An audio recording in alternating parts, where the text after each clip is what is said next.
So the next question जो रहेगा वो मोशन इन स्ट्रेट लाइन से रिलेटेड है। तो क्वेश्चन लिखा हुआ है the relation between time and distance.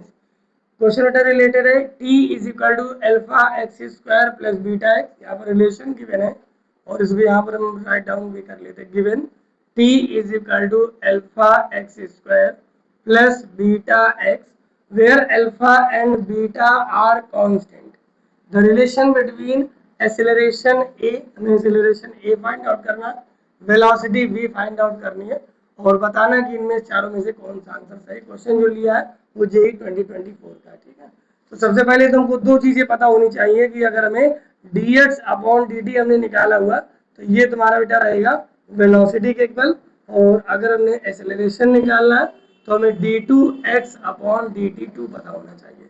यानी कि यहाँ से x is the function of t, so we can get dx upon dt and d2x upon dt2। यहाँ पर जो टाइम का रिलेशन दिया हुआ वो x के साथ दिया हुआ, सो हमें फाइंड आउट करना पड़ेगा यहाँ पर dt अपॉन dx। ठीक है, तो dt अपॉन dx यहाँ पर कितना आ जाएगा, t इज इक्वल टू में alpha x square plus beta x. तो on differentiating with respect to x, differentiating with respect to x, so dt by dx आ जाएगा बेटा यहाँ से dt by dx is equal to में ये आ जाएगा 2 अल्फा एक्स प्लस बीटा। ठीक है, 2 अल्फा एक्स प्लस बीटा ये आ जाएगा बेटा dt by dx, और क्योंकि dx अपॉन dt v था तो ये dt by dx कितना आ जाएगा 1 upon v is equal to में आ जाएगा बेटा 2 अल्फा एक्स प्लस बीटा। तो अगर हम यहाँ से v इज इक्वल टू निकालना चाहें तो 2 अल्फा 1 अपॉन में आ जाएगा 1 अपॉन 2 अल्फा एक्स प्लस में आ जाएगा बेटा बीटा। ठीक है, फिर इसी तरीके से अगर हमको एक्सेलरेशन फाइंड आउट करना तो हमको दोबारा से डिफरेंशिएशन लेना पड़ेगा।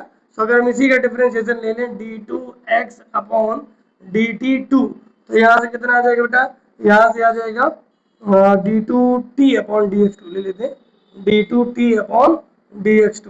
तो ये कितना आ जाएगा ओनली 2 अल्फा, यानी अगर हम इसके हिसाब से इसको देखते तो ये 1 बाई ए लिखा हुआ है, 1 by a is equal to 2 alpha. ठीक है, so a is equal to कितना आ जाएगा 1 बाई 2 अल्फा आ जाएगा। अब इन दोनों में से हमको इक्वेशन को सॉल्व करना और देखना किसको सेटिस्फाई करना। ठीक है, तो यहाँ से अगर हम सबसे पहली इक्वेशन को उठाते हैं a इज इक्वल टू, क्योंकि यहाँ से 1 अपॉन अगर हम v को इस तरीके से लेते हैं 1 upon v is equal to में 2 अल्फा x प्लस बीटा, और 2 अल्फा की जगह अगर हम 1 बाई a पुट करते हैं तो 1 upon v is equal to 2 alpha की जगह 1 बाई a पुट कर दिया और साथ में x हो गया और प्लस का कितना आ गया बोलो बीटा आ गया। तो यहाँ से इसको एलसीएम लेने के बाद आ जाएगा 1 upon v is equal to x plus a beta by A.